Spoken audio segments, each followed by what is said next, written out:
What's up, guys? Kevin Allen here from DFS Army. NFL Week 4 is in the books, and it was a crazy one as always. We're going to take a look back, see what won cash, what took down the Million Maker, can we replicate it? All that starting in 10 seconds. Let's do this.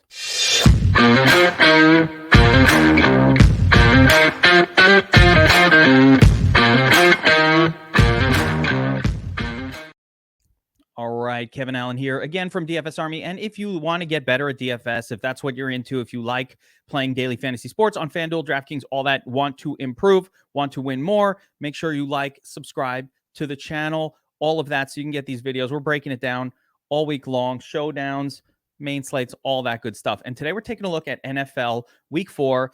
And every single week, the most important thing I think I do is we do a lot of back testing each week. Hey, what won last week? How can we improve? But I want to check on the tools we had available to us over at DFS Army. Of course, some of the ones that we use for various items to make sure, hey, was it on point? How did it work? And if you guys are watching this who have access to our tools or just watch the videos or whatnot, how did you do? How did you put your cash lineup together this week? What did you do in tournaments? So let's start with cash. And what you see on screen on the left side is the cash lineup that I used this week.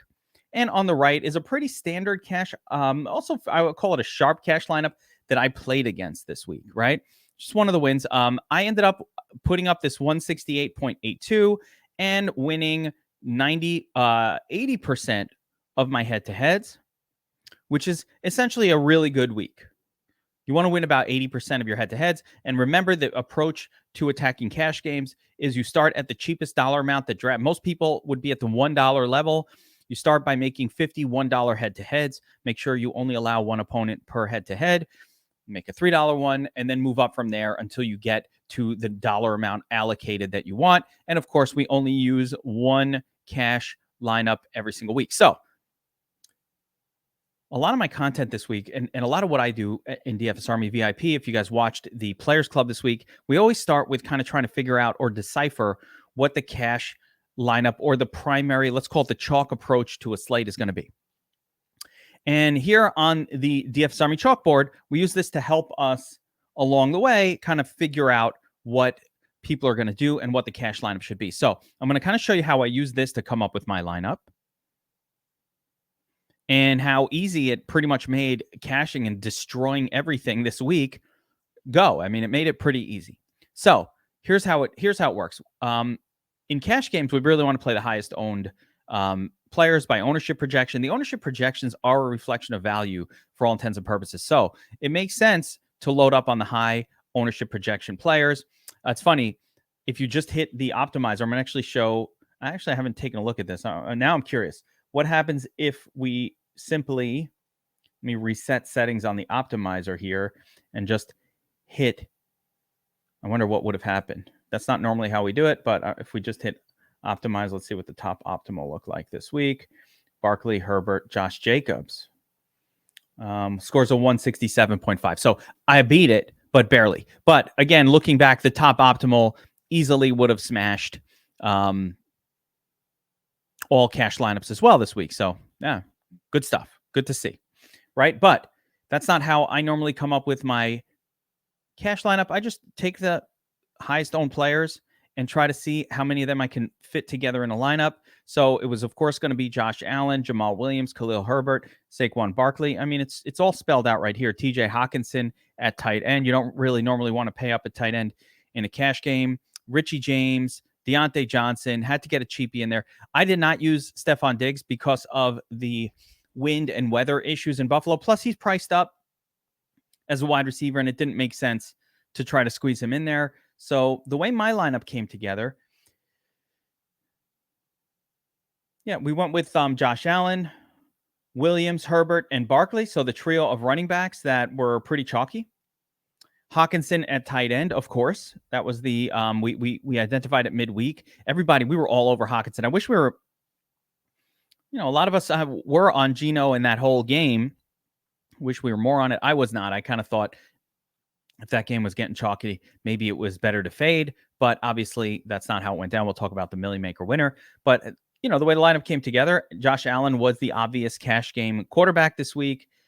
Even with the wind and weather issues, he was just such a lock button to have a decent score that it just made sense to use Josh Allen and lock in the points on a week where there was a lot of uncertainty at the cheaper quarterback positions. Jamal Williams, Khalil Herbert were both very, very obvious plays. The chalk, Saquon Barkley was, to me, the best on paper running back play on the slate. He had a great game. Obviously, Austin Eckler outscored him, but he had a great game.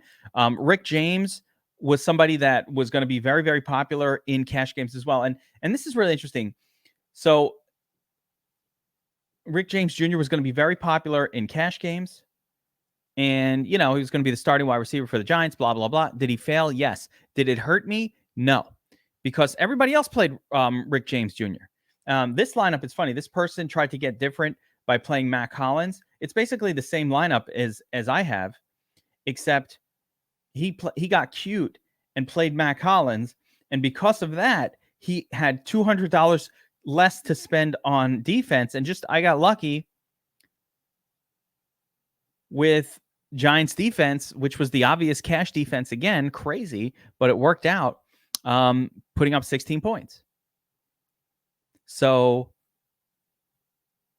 in order to get cute, this person probably thought, hey, everybody's playing Rick James, or he didn't know about Rick James chalk or whatever, but paid up for 4,200. I got a ton of people I went up against, but I chose this one just because it was such a close score, and I was really fascinated by the 2v2 difference. I like to do little twists like that also. And by the way, this person would have won most of his cash entries as well. This was plenty good enough to win most of your cash lineups. As long as you pretty much played Hawkinson, which was a very obvious play, you won all of your cash games. So for me, this is week 4, and I'm going to say 3 of 4 with the 1 week where we didn't win all of our cash or win more than 50% of our cash game. I won about, I'm going to say, I think it was 30 or 35% of them.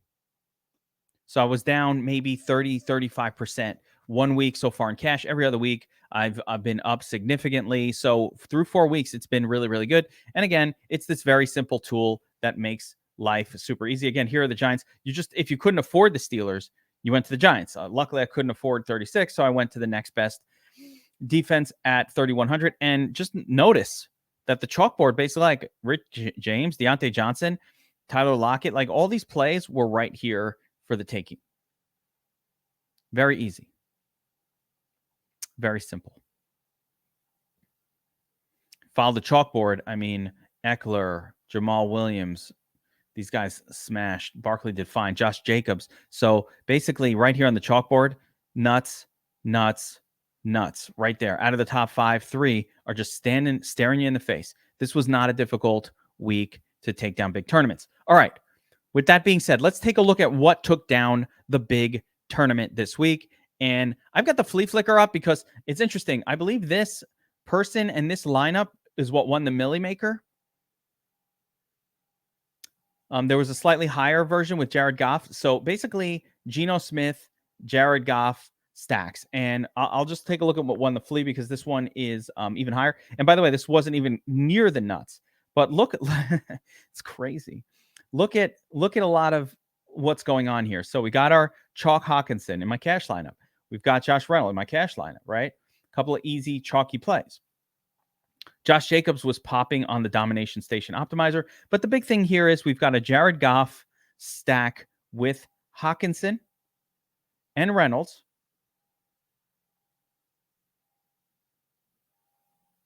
With the bring back of Rashad Penny from Seattle. So we got QB, 2 wide receivers or 2 pass catchers, and a bring back as a stack. So once again, that type of stacking can work. We've been talking about it. We've spent a lot of the offseason, a lot of better part of the last 2 years talking about QB +2 with a bring back. Does it work? Does it not work? More often than not, it does not work.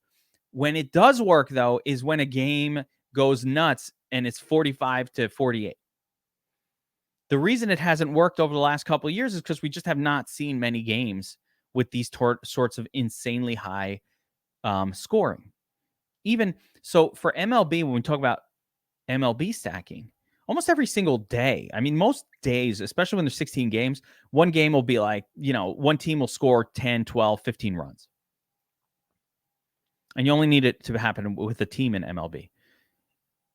For football, it generally needs to be a game and one of these games where it goes nuts. But when that does happen, obviously there are major benefits, and you could take down a milli maker if you work it right. The second nuts in this one, and it's right next to the first, and it's amazing. These are a solid 7-8 points above like third place in this particular contest. But the second nuts was Geno Smith, but a similar version. This has Geno Smith with 2, and then 2 from Detroit. So this had the double bring back, actually the triple bring back, Geno Smith. Then it's got Williams, Lockett, and Metcalf, Reynolds, and Hawkinson. So we literally have a 1, 2, 3, 4, 5, 6 player single game stack. Unheard of. Unthinkable. But there it is. So it took it down. Now, one of the fun things I like to do after looking at the Millie Maker is see if we could have see what it would take to achieve this lineup on the DFS Army Domination Station Optimizer.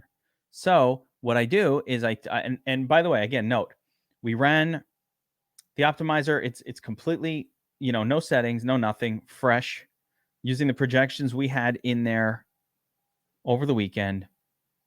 And again, the top optimal 167.56. That's the final score on it. And that was certainly good enough. And that's with Marcus Mariota. What a stinker of a play. But that would have cashed in all your cash games. 167.57. It's about the same score I put up. And here, the third optimal, I mean, pretty freaking good. 172 on the third lineup generated. So a couple of players that are popping. I'm just going to run 50 lineups right now and just do them regular, because a couple of players that are popping wound up in the nuts. And that when that happens, the projection models are on point. You're killing it as far as that part goes, and you're really putting yourself, and our subscribers in a position to take down tournaments this week. So look at who popped. Hawkinson 98%, Josh Jacobs 86%, Brandon Cooks, who had a great game, popping really, really high. So a couple of misses as well, but of course, Josh Reynolds is in there on a basic run. Jamal Williams, that's interesting. He really was not popping, and he should have been, but that didn't matter. We had him as the highest projected owned, and of course, we all, Jonathan, is an obvious play. So we're gonna make sure we get not Javonte, but Jamal. We're gonna make sure we get some Jamal in our lineups. So this week, the winning stack was a QB +2 and a bring back. So with, for the benefit of, for speed purposes, what I'm going to do is set up a QB +2 stack with a bring back.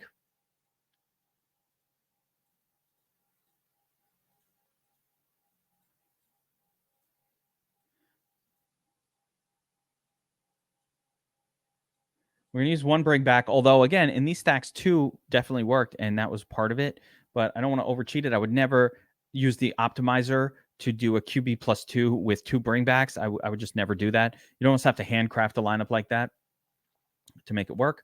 But let's just use only our 2 nuts quarterbacks rather than, again, this is more just for the expediency. I'm not going to bother running a million lineups here. We're just going to use our 2 nuts quarterbacks. One is Geno. And by the way, to say Geno, no one was on it, it's just not reality. Josh DFS Up North made a whole video, the 3 for 3 this week, talking about how much he loved Geno Smith, why you should stack him in tournaments. And if you didn't watch that video, go watch it now and watch him justify. DFS Up North is on the DFS Army YouTube, on this YouTube channel. So if you're not following, make sure you're hitting the notification bell. So when these videos, one of the videos we do is 3 for 3, where it's 3 GPP plays in 3 minutes kind of thing.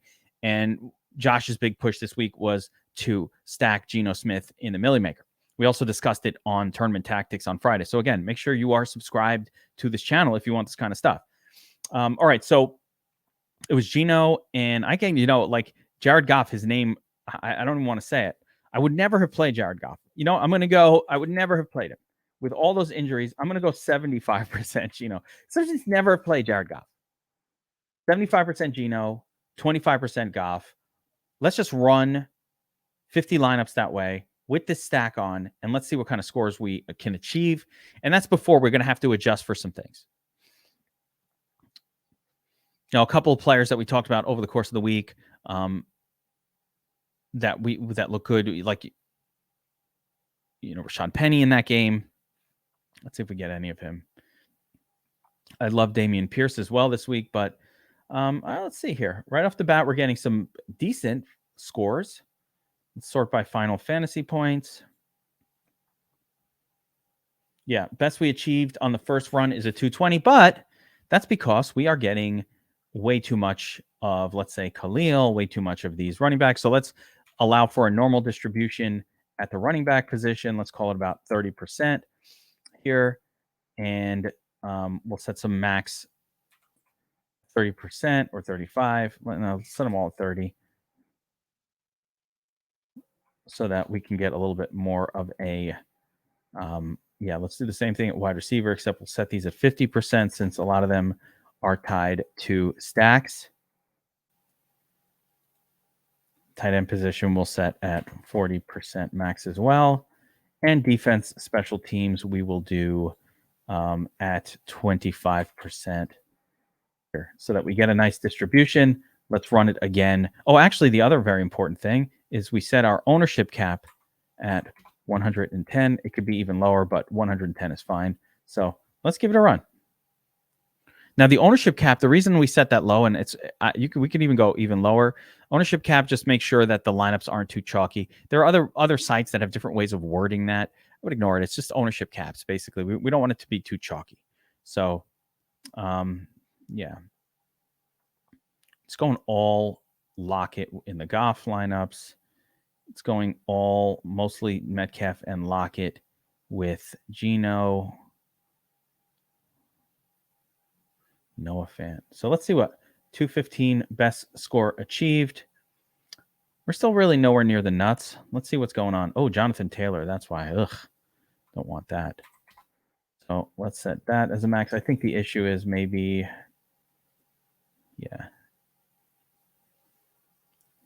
want a little more. Got to get some Rashad Penny going. Penny was on my list. He was somebody that was definitely on the radar this week, and you kind of needed him to make something happen. Let's see what's going on at wide receiver. Yeah, no, can't get all this Khalif.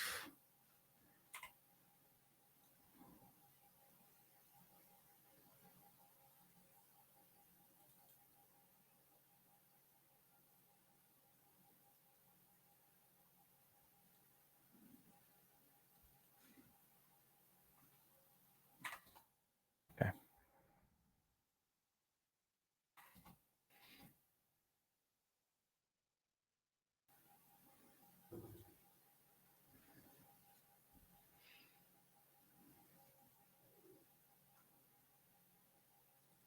One more adjustment I'm gonna make here is Giants defense. I don't like to take too long with this, but I play Giants defense in my cash. I thought they were the best defense play of the week, so I'm gonna give them a little bump, make sure we're getting enough exposure to them to see if we can get them in one of our lineups.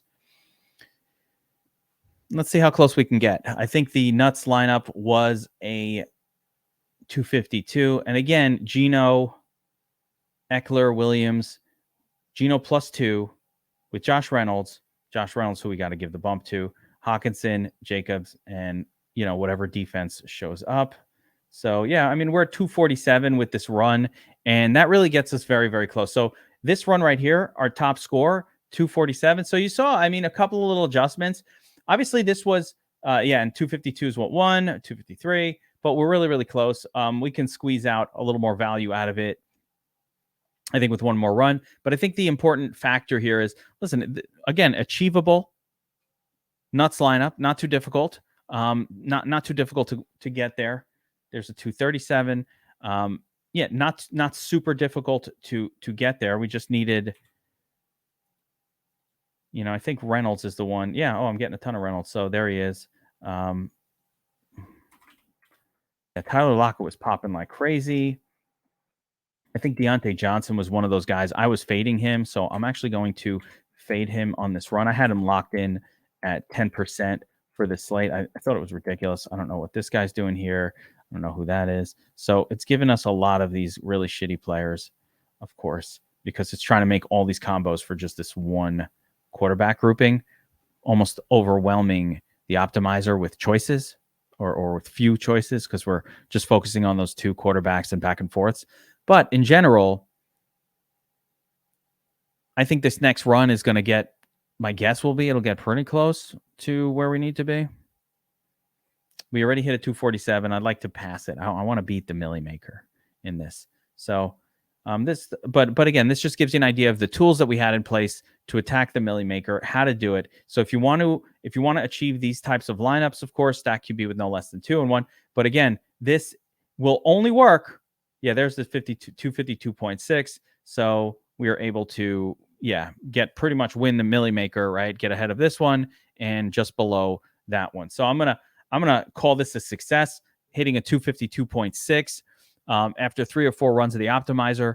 But the main point is this style of stacking QB plus 2 and 1 on the bring back, that will only work in situations where we get a crazy game that scores 48 to 52. So what do we do in terms of our approach to account for this? I think going forward, if there are games that kind of feel like there's that possibility of popping off like this, but you don't want to make a million different runs of the optimizer, I think the best way to go would be to do your maybe like run 120. If you're running 150, maybe run 120 or so, QB plus 1 or QB 1 in a bring back, and maybe do the last 20 to 30, pick a couple of games that you think might go nuts and do these insane kind of QB plus 2 with 1, or even QB plus 2 with 2 bring backs. You want to go even crazier to do that, just in case you want to build a few lineups around those scenarios. But trusting in the optimizer and the projections has certainly proven pretty well. It was hammering Josh Jacobs into every lineup this week. It was hammering TJ Hawkinson into every lineup this week. And, those things proved successful. So with that being said, it's time to move forward to NFL week 5. We've got a ton of content. Of course, the showdown is tonight. It's Monday as I'm filming this. Showdown is tonight. I'll be back with the DraftKings and FanDuel first look videos on Tuesday. And of course, tournament tactics on Wednesday, showdown breakdown for Thursday. It's nonstop on this YouTube channel. So make sure you're subscribed and you got that notification bell going. We're taking down tournaments, about to take down the tournament tonight. So make sure you check that out as well and sign up at DFS Army using promo code GEEK. That is my code that gets you a special, only for my friends, 10% off VIP membership over at DFS Army, where you can get access to all these awesome tools. I will see you guys next time. Good luck, everyone.